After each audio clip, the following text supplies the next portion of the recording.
Indonesia ini potensinya sangat besar. Oke. Karena manusianya sangat banyak. Orang Indonesia itu kan sangat konsumtif. Betul, betul. Jadi apa-apa serba pengen pesen makan, Betul. butuh kemasan, butuh ini packaging Betul, gitu kan? betul. Oke.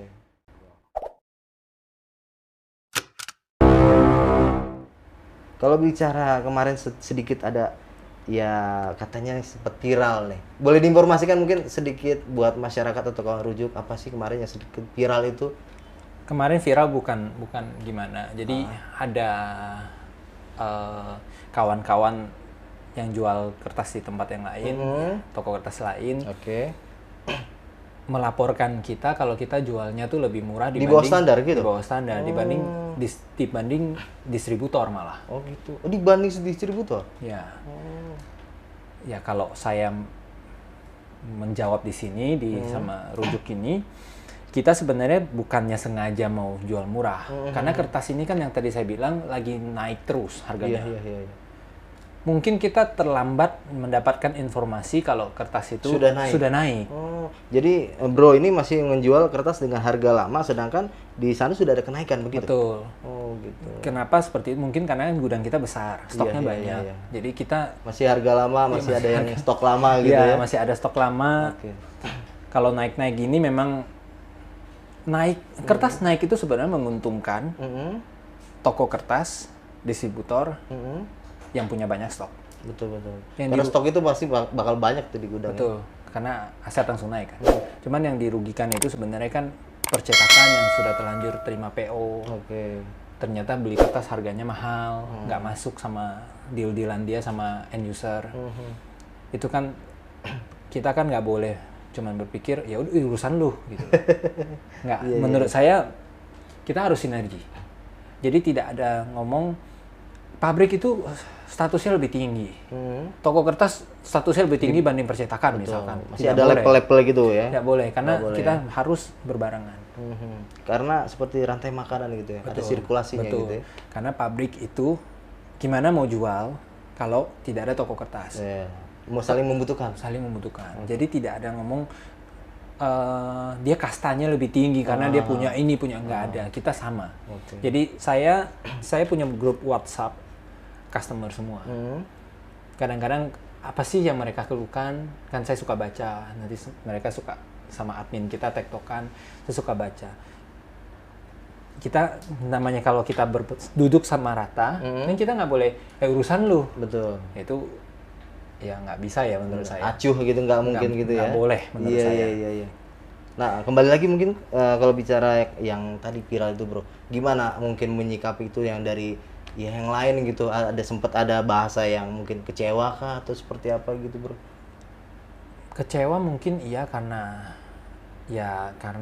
menurut mereka di bawah harga ya? Mereka mau jualnya gimana gitu. Iya. Pada lari semua dong berarti ke sini waktu itu? Atau enggak juga? Iya. Pada lari ke sini semua? Banyak yang lari ke sini. Tapi sekarang ini udah enggak kok. Oh, jadi udah disesuaikan? Ya karena harga udah mulai stabil di atas. Biasanya ada ini nggak sih kesepakatan harga bersama nggak sih biasanya kalau nggak ada? Nggak ada ya kertas gitu? Nggak ada. Nggak, kertas itu nggak ada. Kertas itu tidak ada ini sama seperti jualan biasa lah, jualan baju gitu, nggak ada kesepakatan. Iya. Yang penting tadi sama-sama ada keuntungan ya. Betul. Okay. Keuntungan itu kan nggak mesti jual modal 100 jual 110 untung 10 kan nggak.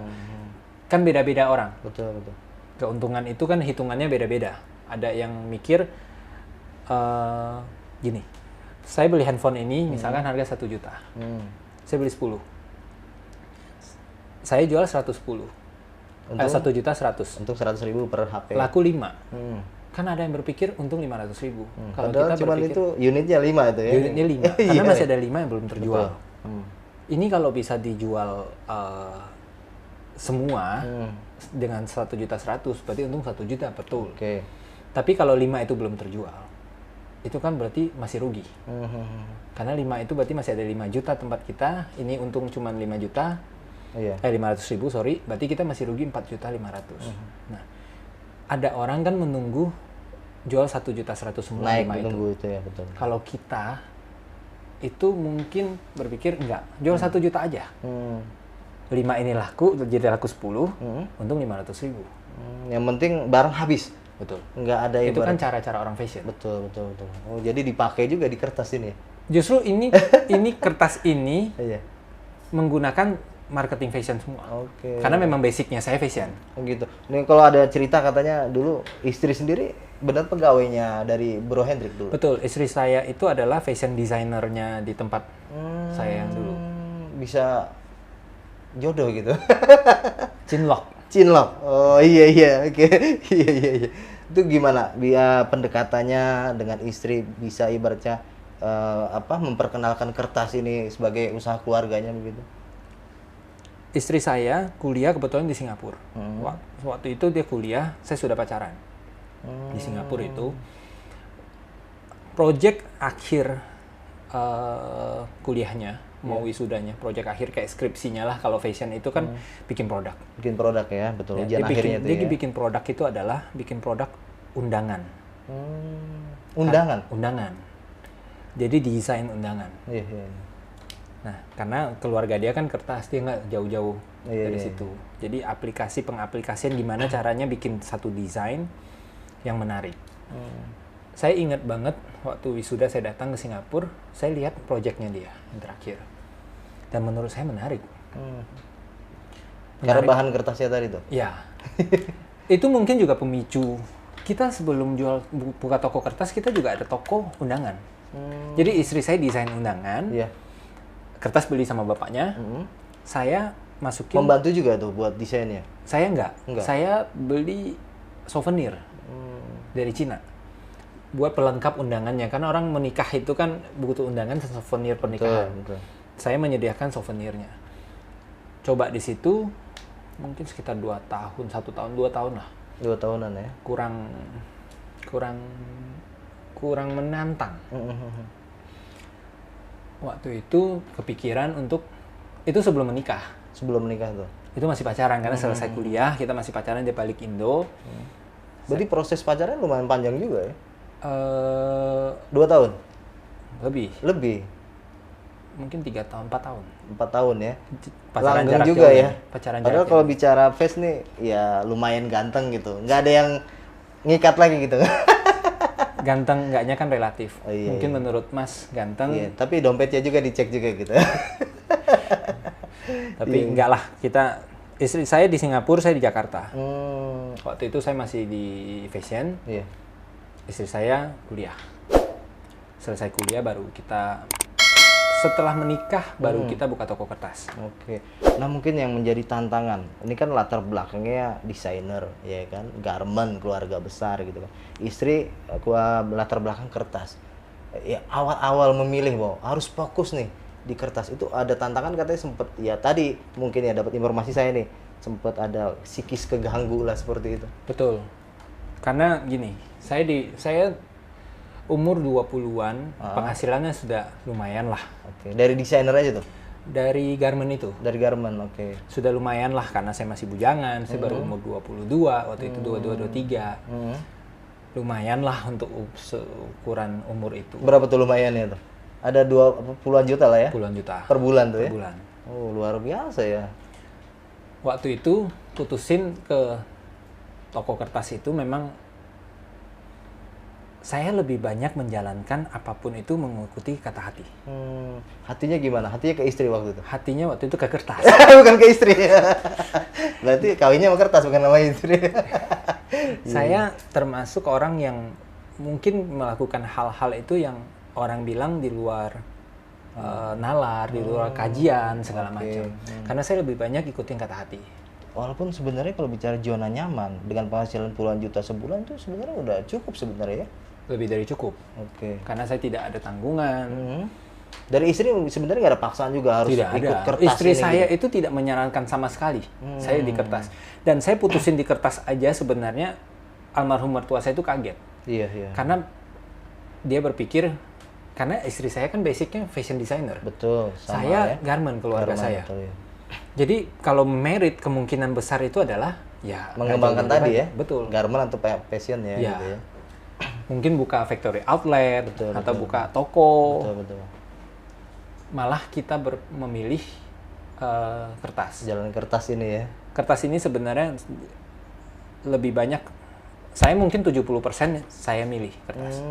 Tapi awal-awal tadi sempat ada psikisnya keganggu gitu selama berapa lama gitu? Betul, karena pas keluar dari garments itu banyak teman atau teman-teman itu mengatakan kok bego banget sih. Ya mungkin saya juga, maaf ya, saya juga ngatain bego juga gitu. Karena udah tadi ya, 20-an juta gitu kan. Puluhan juta, saya rasa iya, lumayan cukup lah, lumayan. Tapi kalau misalnya yang tadi ngomong bego, kayaknya sekarang diralat nih. Oh ternyata lu bener gitu.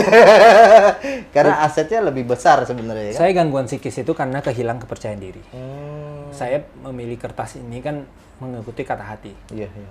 Yang selama ini saya memang jalankan mengikuti kata hati. Jadi pertama, satu orang saya ketemu bilang saya bodoh. Saya pikir, lu nggak tahu aja. Betul. Kedua orang mengatakan saya bodoh. Masih bodoh. Saya mulai berasa, apa benar ya saya salah ambil keputusan. Orang ketiga, keempat, kelima bilang kita bodoh, kita sudah yakin kita bodoh. Betul, betul. Kalau kita yakin kita bodoh, gimana mau melangkah? Nah disitulah mental saya keganggu. Keganggu tuh ya? Karena sakit mental itu kan nggak mesti gila, betul, tapi betul, kehilangan betul. kepercayaan diri. Mau melangkah serba ragu. Jadi pesimis. Betul, betul. Saya sempat konsultasi ke psikiater malah. Berapa lama tuh, bro? Setahunan. Setahun, cukup lama ya? Cukup lama. Berarti jadi waktu saya nganggur. Nganggur? Berarti... Saya 2 tahun nganggur. Jadi kertas tuh waktu itu dikelola selama nganggur, Bro Hendrik?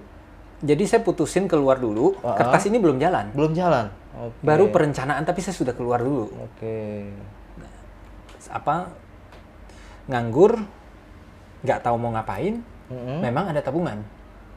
Ya tiap hari makan dari uang tabungan ya? Bayangin umur 20-an, bangunnya siang, pasti karena nggak ada kerjaan. Iya. Makan cuma dari tabungan itu sangat tidak sehat. Betul. Nggak produktif. Tidak produktif, betul. Nah, titik baliknya gimana tuh? Tadi 1 tahun ibaratnya gangguan mental ya bahasanya kan. Nah kemudian menimbulkan kepercayaan diri lagi tuh. Sedikit banyak itu pasti dari psikiater. Oke, dimotivasi terus. Saya ingat banget karena saya dulu termasuk orang yang lumayan percaya diri. Jadi psikiater itu ngomong kuda tuh bisa lari. Kuda tidak bisa manjat pohon. Monyet bisa manjat pohon, tapi monyet tidak sejago kuda lari. Untuk larinya. Jadi ada pakemnya, ada kekhususan tertentu. Betul, gitu ya. jadi kita tuh nggak bisa selalu jadi nomor satu di semua bidang. Ada bidang-bidang ini. Nah, bidang saya ini apa? Apakah garment, apakah kertas, apakah ini? Menurut saya bukan. Bidang saya yang saya konsultasi terus sama ini kan digali. Sebenarnya kalau orang awam ya, maksudnya bukan psikiater, dia akan berpikir mungkin bidangnya garment kali, bidangnya fashion kali. Sebenarnya bukan bidang saya. Memasarkan produk. Memasarkan produk. Okay. Nah pada saat yang saya bikin undangan itu, di marketingnya itu nggak terlalu menantang. Justru di produksinya kan, di desainnya, di segala macamnya. Jadi promonya kurang di situ. Jadi sayanya jadi kurang nyaman. Nah pada saat itu saya putusin peserta menikah, ke buka toko kertas itu karena menurut saya kalau psikiater ini benar, dan saya juga yakin. Saya percayalah dia benar. Kalau kita tuh, saya itu di marketing, berarti kalau saya mau jual apapun, produk apapun, ketika tadi basicnya marketing akan berhasil. Dan gitu produk harus produk jadi, bukan yang produksi. Kalau undangan itu kan produksi. Iya. Dari awal baru bikin. Betul. Pesan bikin. Betul. Nah itu market. Jadi kalau untuk produk jadi, saya rasa saya bisa buka toko kertas. Saya buka toko kertas, mungkin orang berpikir, pakai nama toko kertas kemenangan itu kan pasti jalan. Karena sudah saya brandnya sudah besar gitu ya. Saya buka toko kertas itu rugi 2 tahun. Rugi 2 tahun? Itu setelah tadi mendapatkan motivasi dari psikiater gitu? Sebelum. Saya rugi dan saya memang down lagi. Yang tadinya saya udah yakin nih. Udah yakin, Hari pertama kita buka, 1 hari itu dapat 10.000 omset itu. Hari kedua dapat 300.000 omset. Saya yang kertas itu kan untung 3%. Iya, 4%. tipis banget ya. Tipis banget. Saya tinggal waktu itu saya masih tinggal di Kelapa Gading. Bolak-balik Bekasi, Kelapa Gading buat bensin aja nggak cukup. Iya, iya, iya. Dari transport aja lumayan itu ya. Iya. Saya sempat down lagi, apa saya salah untuk kedua kalinya? Saya sudah punya anak waktu itu, sudah anak baru lahir. Saya nanya istri saya, apakah gini, saya tidak takut kalau saya sendiri. Iya. Tapi kalau sudah punya anak istri itu kan Pasti tanggung jawab. kita dong, jadi betul. merasa beban buat kita gimana supaya lebih maju gitu ya. betul, mau anak udah lahir. Saya nanya istri saya, apakah kita banting setir lagi, balik lagi ke garment, karena itu pasti aman. Istri saya bilang dia percaya sama saya karena dia pernah kerja sama saya, dia tahu Kemampuan suami dong ya kan. ya. Iya, Mungkin ya, artinya sebenarnya kembali lagi ya, sebaik-baiknya psikiater sebenarnya istri atau pasangan sebenarnya. Betul. Karena kalau tidak ada dukungan dari istri, saya berani jamin akan susah. Betul. Jadi istri saya bilang dia percaya, saya bilang ini tabungan sudah akan Nipis habis. Ya? Iya. Udah akan habis, saya bilang. Cuman istri bilang dia percaya, yang penting terus jalanin. Karena 2 tahun itu saya salahnya itu saya menggunakan marketing yang sudah ada. Jadi saya ikutin arus. Polanya marketing yang sudah lama ada. ya. Sedangkan sayanya itu kan bukan pola marketing yang sudah ada ini. Jadi bukan sebatas viewer itu ngikutin gitu ya. Ya, Harus ada tren baru gitu. betul. Jadi saya ya follower saja. Iya. Ikutin aja yang sudah ada gitu. Ikut mertua saya seperti apa ya apa, ternyata tidak jalan. Awal saya bikin yang berbeda itu, saya bikin ini. Ada voucher potong gratis, ada apa namanya? Yang bagi-bagiin itu Stiker kayak gitu, bukan? brosur. Brosurnya itu ada bisa gesek-gesek dapat hadiah. Oh, jadi model kayak Ciki atau apa gitu Iya, tapi ada brosur hadiah gitu. orang nggak usah beli, jadi brosur yang bagiin tuh bisa biar orang ngeh sama ini. Jadi saya sudah mulai ganti cara marketing yang fashion. Ternyata juga kurang jalan. Kurang jalan juga di situ. Saya sempat bikin banner, kurang jalan. Kurang jalan, saya akhirnya saya putusin untuk keliling. Jual kertas keliling atau gimana? Samperin Masterin. apa yang Butuh percetakan customer ini gitu. butuhkan. Dan ternyata percetakan-percetakan ini mengatakan jarang sekali ada Yang pemilik dianterin gitu. toko kertas yang datang mendengar apa masukannya. Oke. Baru bro aja nih yang Betul. Oke. Kita ya juga karena kepepet juga kan, nggak jualan. Iya. Jadi mau gimana ya harus keliling juga gitu ya, muter juga. Jadi harus belajar dulu. Belajar sebenarnya pasar bidang ini tuh apa sih? Betul. Mereka butuhnya apa sih? Tidak semata-mata kita ini udah pasti jalan, ya enggak. Ternyata banyak sekali Berarti mengeluhkan. ilmunya luar biasa sebenarnya kalau kertas itu nggak melulu bicara kertas aja ya. Tadi panjang juga perjalanannya gitu ya. Panjang sekali. Ini aja saya singkat sesingkat-singkatnya. Iya. Makanya mungkin cerita saya jadi lompat-lompat karena saya berusaha singkat sesingkat-singkatnya. Oke. Karena panjang sekali. Nggak gampang. Nah, mulai ibaratnya stabil gitu kan. Bicara stabil itu mulai tahun berapa tuh? Sebelum pandemi lah gitu. Kalau dibilang stabil, lumayan stabil banget lah. Itu mungkin 3 tahun yang lalu. 3 tahun yang lalu. Oke. Tapi sudah berani ibaratnya tadi ya mengumrohkan pegawai gitu kan. Umrohkan customer. Customer gitu kan. Terus bersedekah katanya ya. Daging katanya kan. Betul. Oke, itu bagaimana tuh? Namanya kan pendapatan kan harus dikelola dengan baik gitu supaya tidak ada minus gitu kan. Karena saya menjalankan bisnis atau menjalankan apapun itu mengikuti kata hati. Jadi kalau yang ngomong pendapatan itu segala macam itu kan sebenarnya menggunakan logika. Betul. Jadi menurut kita bisnis itu kita kaya itu tidak abadi. Oh iya. Kita ganteng, kita terkenal segala macam tidak abadi. Tidak abadi, betul. Yang abadi itu kan amal baik. Amal baik, betul. Yang akan kita tinggalkan juga gitu Betul. kan. Betul. Kalau yang tidak abadi gini. Berarti kan saya menukarkan sesuatu yang tidak abadi dengan yang abadi. Betul. Itu kan satu pertukaran yang sangat bagus menurut saya. Saya bisa menukar ini, justru ini warga-warga sekitar banyak terima kasih. Saya harus berterima kasih sama warga itu. Karena sudah bersedia mau ditukar sesuatu yang tidak abadi itu, saya punya kesempatan untuk menukar yang abadi. Yang abadi tadi, betul. Justru sebenarnya saya yang harus berterima kasih. Kita harus berterima kasih sama warga-warga. Makanya saya juga baru ngeh kalau kenapa kita buka di sini. Karena mohon maaf, Babelan ini mungkin Bekasi kan orang lihatnya Bekasi kota. Paling wah, ujung ada ini mall. ya, iya betul-betul. Babelan ini ternyata di sekitar sini masih banyak Sawah gitu. sawah. Iya, iya, iya. Yang sawahnya pun sudah mulai tidak ada. Oke. Yang tadinya dia bisa cabut rumput atau apapun sekarang sudah nggak bisa. Justru makanya saya bilang di sini adalah bukan kita memilih tapi sudah dipilihkan. Oke. Tidak ada yang kebetulan. Jadi kita di sini bukannya kebetulan kita di sini, ya pasti sudah digariskan. Oke. Nah, mungkin kita juga akan lebih lama berbincang, cuman kita dibatasi waktu nih. Ya. Baik, mungkin terakhir pesan buat masyarakat atau kawan rujuk nih dari Bro Hendrik, bagaimana sih cara atau kiat ya kan memulai usaha, walaupun tadi sudah panjang lebar ya disampaikan, kemudian jangan ragu atau ibarat jangan takut untuk meraih sukses, karena kegagalan itu ya harus dicoba lagi begitu. Baik, mungkin Bro Hendrik bisa disampaikan. Oke, Bro Hendrik, kalau bicara ngobrol pengalaman, kemudian perjalanan, kayaknya panjang lebar nih kayaknya. Betul. Kita butuh waktu mungkin lebih dari 1 hari.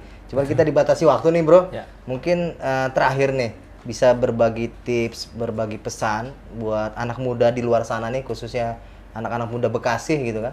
Bagaimana sih meraih mimpi yang kemudian bisa wujudkan menjadi seorang yang sukses begitu.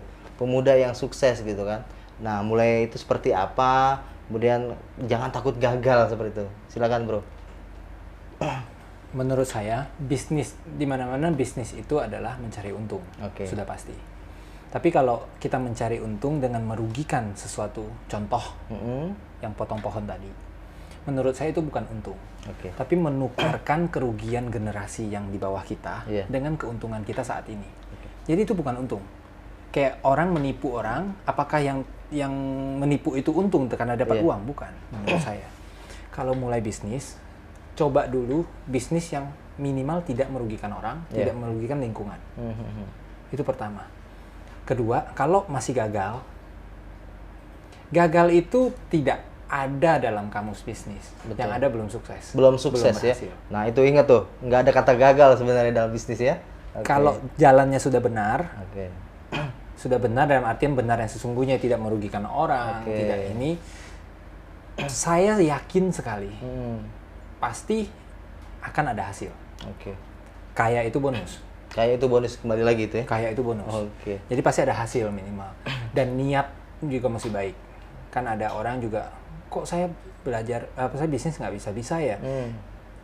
Mungkin ada nggak niat nanti kalau saya punya uang, saya mau pamer ke orang yang dulu pernah remehin saya. Itu kan sebenarnya niat sudah tidak baik. Itu biasanya kecenderungan mau suksesnya itu agak susah. Oke, walaupun sebenarnya itu motivasi juga, tapi motivasinya kurang baik gitu. Kurang baik Iya, menurut saya. Oke. Jadi kita harus mengalahkan diri sendiri dulu. Oh ya, emang harus mengalahkan diri sendiri ya, ego kita Oke. sendiri. Kalau sudah berhasil, selama ini saya banyak kenal sama teman Oke. yang pemikiran seperti itu. Saya belum pernah ketemu orang yang gagal. Kalau yang sudah benar-benar ini, saya belum pernah. Oke. Balik lagi ya, maksudnya sukses itu, kaya itu bukan tanda sukses, kaya itu bonus. Sukses minimal kita bisa membiayai diri sendiri, biayain keluarga. Itu menurut saya menjalankan dengan sukacita, itulah sukses. Sukses ya. Oke. Kalau bisa dibilang ya, kalau sekarang kan lagi rame nih Crazy Rich. Ini mungkin salah satu Crazy Rich juga. Belum. Iya. Tapi mungkin nih buat motivasi nih kawan rujuk, berapa sih asetnya? Mungkin ya kira-kira aja gitu. Aset sebenarnya untuk ukuran kertas nggak besar lah. Aset bisnis kertas itu kan memang butuh modal yang besar. Betul. Mungkin buat orang yang bisnis bukan kertas atau bisnis toko baju atau apa, mungkin ini besar. Ada di atas 10 M asetnya? Lebih? Di atas. Di atas 10. Nah, itu kawan rujuk. Mungkin buat motivasi kawan rujuk juga nih, salah satu pemuda yang cukup sukses menurut pandangan kami, yang memulai usaha yang tadi berliku ya. Betul. Sangat panjang gitu kan. Namun tidak menyerah untuk meraih kesuksesan. Oke, baik demikian kawan rujuk. Perbincangan kami dengan pengusaha muda dari Babelan, ya kan, Bro Hendrik. Jangan lupa dukung terus channel Rukun Jurnalis Bekasi dengan cara like, komen, subscribe, dan share sebanyak-banyaknya. Gue Muhammad Lukman dan Bro Hendrik pamit undur diri. Wassalamualaikum warahmatullahi wabarakatuh.